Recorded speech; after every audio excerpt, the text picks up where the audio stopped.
You know those women who seem to just have it all together all the time. They're not doing more, they're just living differently. And today I'm sharing 6 of these soft habits that make life just flow. Welcome to Living on Shantae.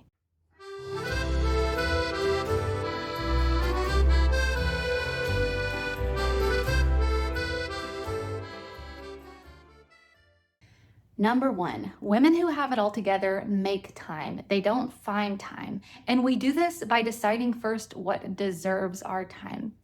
Typically, we get out our planners and first we write in all the things we have to do that week, our appointments, cleaning the house, going on all of our errands, doing work, all the things that have to be done at a certain time. And then we have this tiny margin of space left, if any, for things that we actually want to do.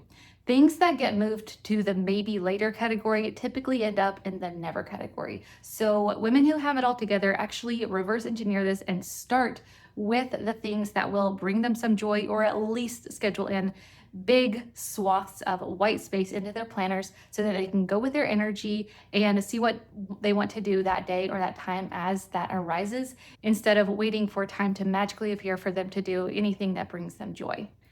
This can mean making plenty of time in the morning for your slow coffee ritual, reading, meditating, going on a walk, and doing all these things that really fill your soul before the day even begins.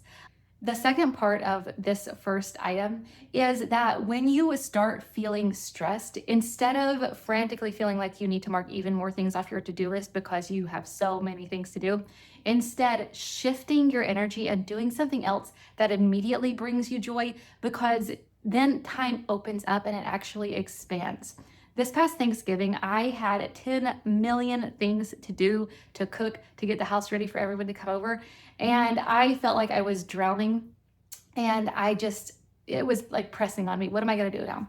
Right. So I could have kept going. I could have just put my nose down, told everybody to go away and leave me alone, and kept going. Instead, I pressed pause on all the prep and I took my kids to the zoo for the afternoon. We were there for 3 or 4 hours and it was just heaven to be outside while we had some warm weather. And by the time we were done and we got back home, everything seemed to have just fallen into place. I could see now that I could easily manage all the things that I needed to still do for the next day. And time really was then made by me. I opened it up and expanded it instead of just feeling that crushing pressure and letting that ruin my entire experience. So this week, think what it would feel like to make your joy and things that you want to do that make you feel relaxed your priority instead of leftovers. Number two, she understands her energy and what kind of rest she actually needs. Okay, newsflash, you might not be tired all the time. You might be bored. I know I have felt this before in my life. I think that I am exhausted because my kids are not sleeping and I'm doing all of these things. It feels like Groundhog's Day. And I think that if I could only get a good long night's sleep or a good solid nap or maybe a trip to the Bahamas, all would be well. What I have quickly realized over time is that I didn't actually need sleep. I needed my life to have something new in it, have some novelty, have something new to learn about or to focus on, or to just have these neural pathways in my brain firing on something more interesting than what I was already doing. This takes a little bit of a commitment and a plan to make sure that you're always feeding yourself something new, to not stay bored. But once you get in the rhythm of this, it really helps life feel happier and you don't feel tired all the time because you always have something new you're learning, some new great book that you're reading, some friends that you're meeting with once a week, or a new activity that you're doing all the time. This really helps life and it helps you not feel so tired, and then you can go with your energy. Of course, sometimes you are just truly tired and you need to sleep. So when that happens, make sure that you just clear off your schedule and go take a nap.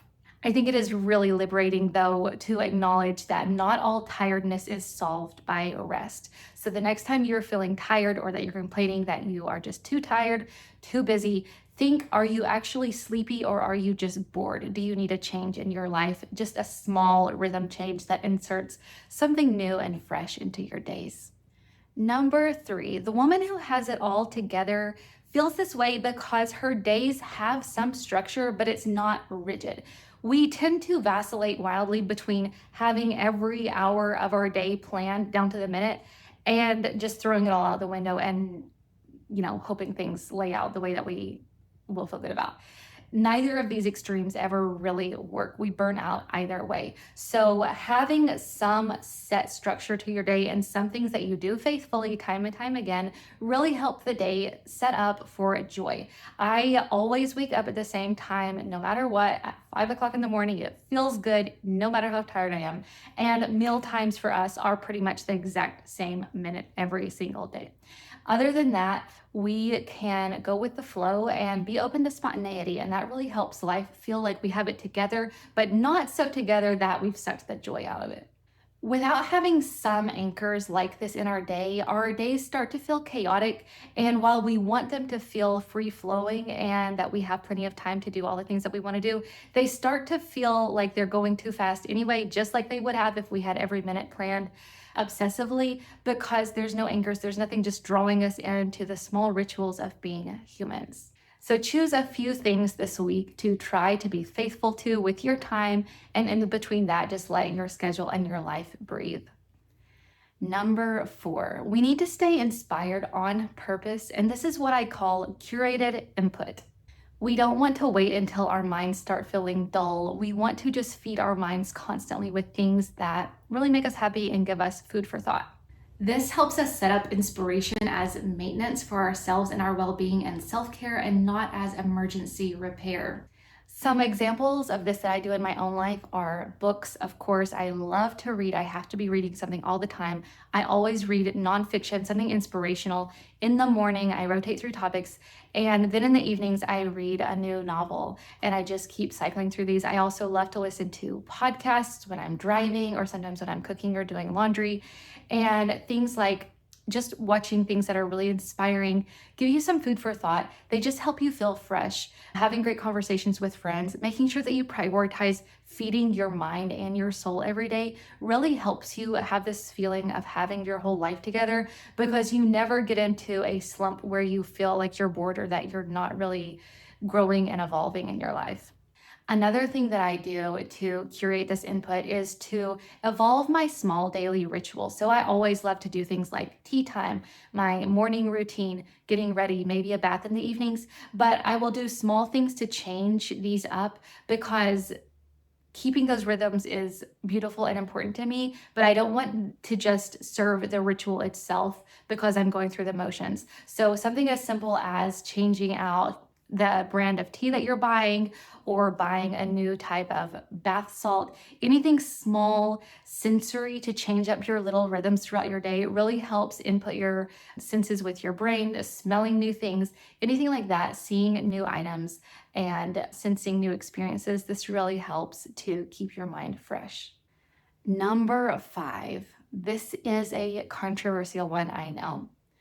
Women who have it all together are not spending their time doom scrolling. We have intentional tech use, and this is more important than ever.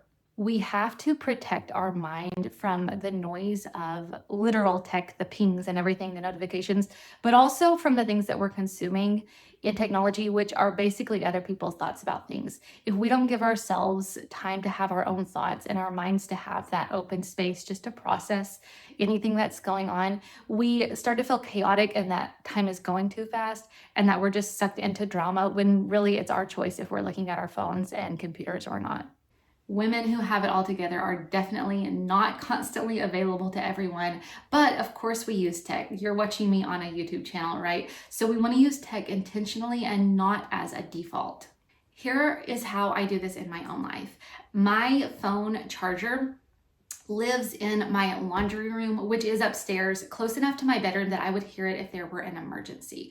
I have my parents and my husband on my favorites on my iPhone, and then I have the setting on where even if my phone is on sleep mode, which it's on pretty much all the time, if they call, it will ring. That gives me the peace of mind that, like, yes, I would hear it if someone actually needed me, but if, I'm getting an email or some random person is trying to text me and interrupt my day, I'm just not there for it until I later have time to check. So it stays in my laundry room unless I'm actually using it for something really intentional. I don't use my phone in the mornings at all until after my morning ritual, after my kids have gotten up. We homeschool, so we start our day, and then around 9 or 10, if I have some work to do on my phone or need to use my computer for something, then I allow that tech to come in, but not before that. Otherwise, I do keep my phone on do not disturb or sleep mode all day, just so that if I want to check it, I can, but it's not making noise and bothering me.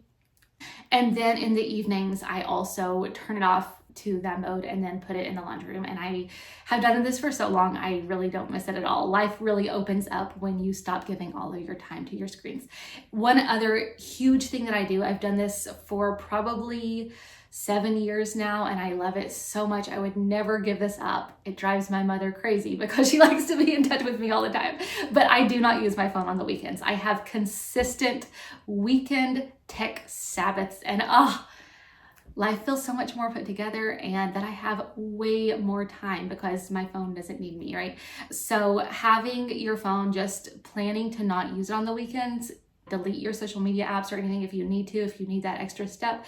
But otherwise, I just don't use my phone. I take it if I need to use Google Maps, but otherwise I really don't look at it, and I'm so used to it by now. And so weekends are a beautiful time of disconnecting from the outside world, from the news, even from my friends, and just turning inward to my family, any close things, events we have going on. Of course, I can use my phone to get in touch with those people, but otherwise just having that space to be really present on the weekends and have those weekends for fun that is not feeling the need to snap a picture of something or anything like that. It makes me feel like life has so much more time and the weekends are so much more fun and enjoyable.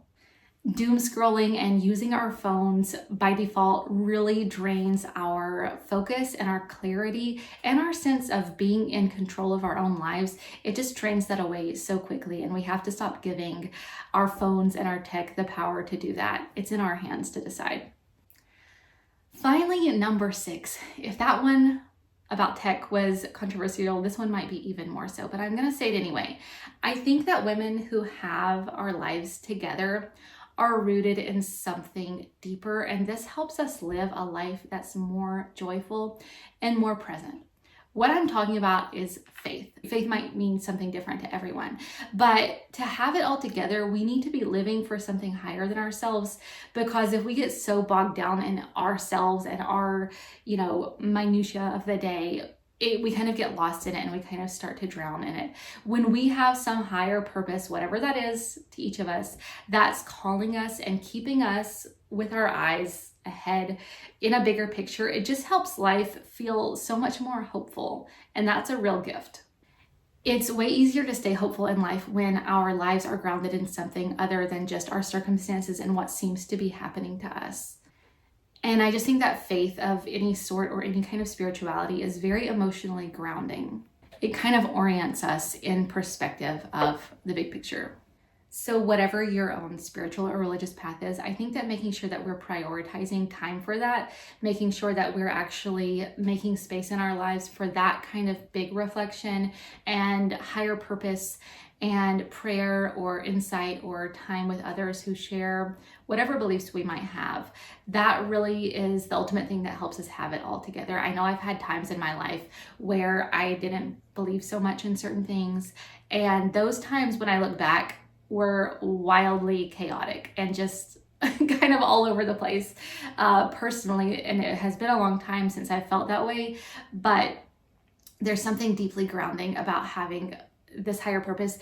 When we have that, the little things like, having a flat tire or not knowing what we're going to cook for dinner, those things really melt away in the perspective of having some guiding light. And that's why I think it's so important for women to make sure that we're focusing on anything that we believe in. We just have this confidence to carry ourselves with total grace and ease and class and elegance.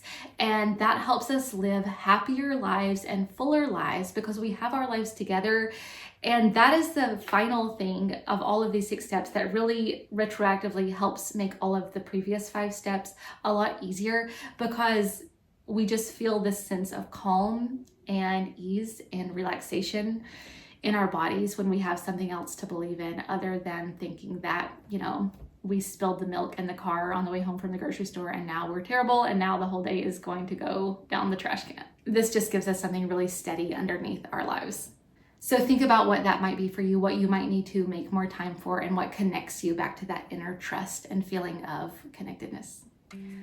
Just remember that having your life together isn't about being rigid or about having a lot of rules for yourself and constantly trying to have the self-discipline to do all of those things. It's about soft leadership and authority within yourself, having that soft structure and just feeling good all the time. That's what this is all about. I don't do all these 6 things perfectly in every moment of every day, but they are things that I have always come back to in my entire adult life. We don't always need a huge life overhaul. Sometimes just tweaking these little subtle things like these items in this video really help life feel so much better and in flow. And when we feel like we are women who have it all together, life feels really, really good. And that calm, put together life is something that you absolutely have the power to curate anytime. Thank you so much for joining me again this week on Living on Shantae. I would love for you to like and subscribe, and I'll see you next week.